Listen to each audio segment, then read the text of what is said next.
Unaweza kuwa mdada mzuri, lakini ulienda kwa kazi ambayo lazima ufanye dhambi kila wakati.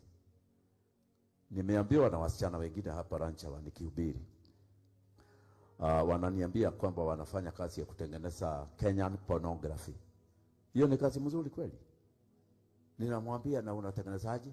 Ananiambia inarekodiwa, elimu zingine ziko hapo na sisi ndio tunafanya editing.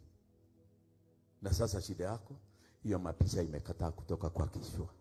Sasa tutaitoaje? Na anarudi kazini, na ananiambia nimwambie arudi kazini.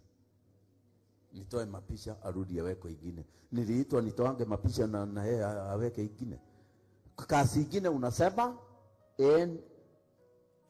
no.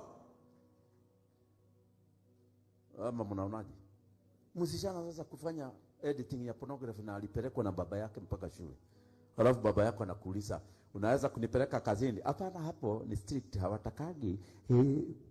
Eda kazi ambaye baba yako atakuja. Aona ni kama boga unakatakata ama unafanya nini. Si kumwambia hapo ni strict, hapo hata ukionekana nitafuta siku hiyo. Kumbe watengeneza pornography. Kwanza uliza jirani anafanya kazi gani. Kumbe ni kazi anafanya baya, ndio yako na majaribu mingi, shughuli mzima. Bwana Yesu asifiwe.